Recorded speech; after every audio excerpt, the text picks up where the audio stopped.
Assalamualaikum warahmatullahi wabarakatuh. Perkenalkan, nama saya Suci Fitriana dari Prodi D3 Keperawatan dengan NIM 23241440110003. Di sini saya ingin memenuhi tugas keersian keempat saya dengan Bapak Afriandi Wirahadi Ahmad SE MSc CA.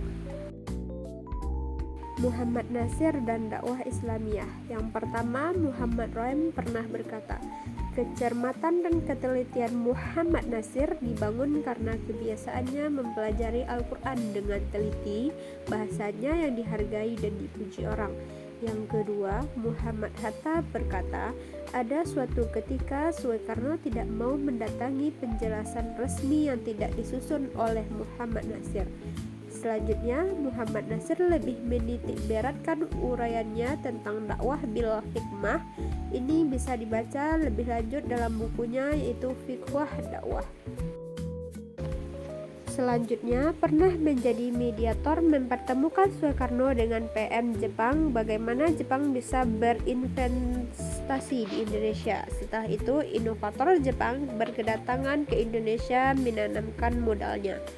Selanjutnya, kemudian investor datang menawarkan hadiah apa yang diinginkan oleh Muhammad Nasir, dan beliau bilang, kalau kalian mau mengasih hadiah, kasih saja kepada rakyat kami, saya tidak berhak menerimanya.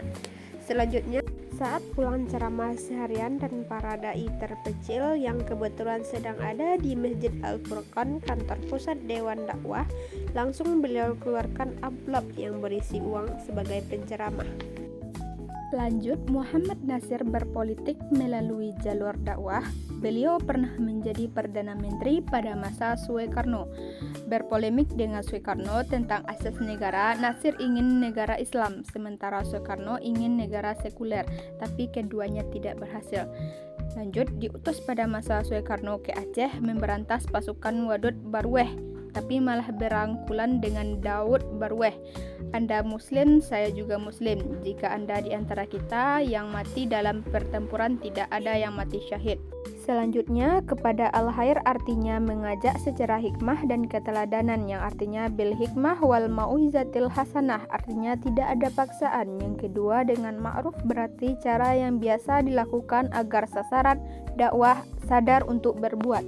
Dari munkar berarti tidak ada unsur dakwah itu menghalalkan secara cara, oportunis dan hipokrit, yang artinya melihat yang mungkar, ubah dengan kekuasaan, jika tidak mampu dengan memberi nasihat, jika tidak mampu juga baru dengan berpaling atau tidak ikut berbuat mungkar. Selanjutnya, selain dari berdakwah melalui hikmah atau bijak, Muhammad Nasir juga mengedapkan satu lagi istilah, yakni dakwah bilhal. Istilah ini adalah istilah yang beliau cetuskan sendiri sebagai padatan istilah dakwah bil lisan. Dakwah bil lisan adalah berdakwah dengan kata-kata seperti berpidato, berceramah, orasi, dan ada kalanya tidak ada diskusi dan ada kalanya ada. Yang terakhir, dakwah bil hal adalah dakwah dengan perilaku atau tindakan aksi yang nyata. Lanjut, setiap kita adalah dai atau penyampaian informasi atau berita benar sesuai dengan latar belakang ilmu pengetahuan kita.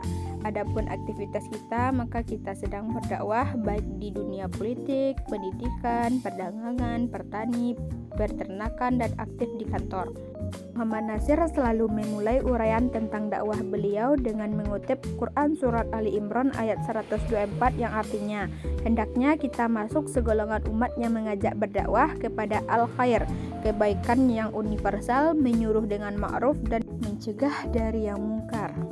Lanjut, dengan mengutip pendapat Muhammad Abduh, Muhammad Nasir berkata bahwa hikmah itu adalah memahamkan rahasia dan faedah tiap-tiap sesuatu. Hikmah adalah pengetahuan yang tinggi untuk menggerakkan kemauan untuk melakukan sesuatu perbuatan yang bermanfaat. Quran Surat 2 ayat 269 yang berbunyi, Bismillahirrahmanirrahim, wa man yu'tal hukmah faqad utiya khaira katsiran wa man yazzakaru illa uhul alhab, yang artinya siapa yang diberi hikmah sesungguhnya dia diberi kebiasaan yang banyak dan tidak ada yang dapat mengambil pelajaran kecuali orang yang berakal sehat. Hikmah bisa disebut juga dengan wisdom yang kebijakan atau filsafat. Singkat cerita, saat mendirikan lembaga kesehatan, awalnya bernama Balai Kesehatan Ibnu Sina di Bukit Tinggi 1969 dengan semangat dakwah Bilhal, beliau bilang, kalau mau terang jangan matikan lampu orang, tapi nyalakan lampu kita. Saat itu, Rumah Sakit Immanuel yang sudah ada sejak masa kolonial dan dikelola oleh Belanda dengan latar belakang rumah sakit Kristen.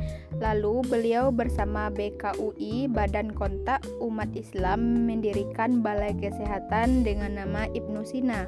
Demikian juga Balai Kesehatan Panti yang dikelilingi oleh non-muslim. Dengan warga non-muslim, beliau tetap menjaga kerukunan.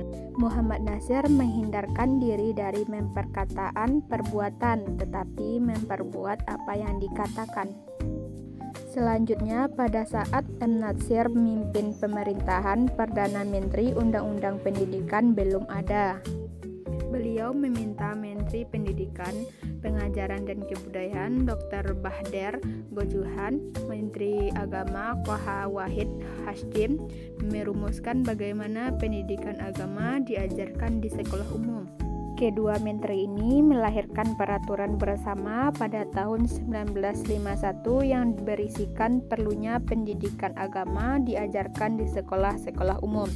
Sampai saat sekarang, pendidikan agama menjadi mata pelajaran wajib di semua sekolah umum dan perguruan tinggi. Terakhir, kampus kita sekarang ini, yakni Universitas Muhammad Nasir, adalah untuk mengenang jasa beliau dalam berdakwah di bidang pendidikan.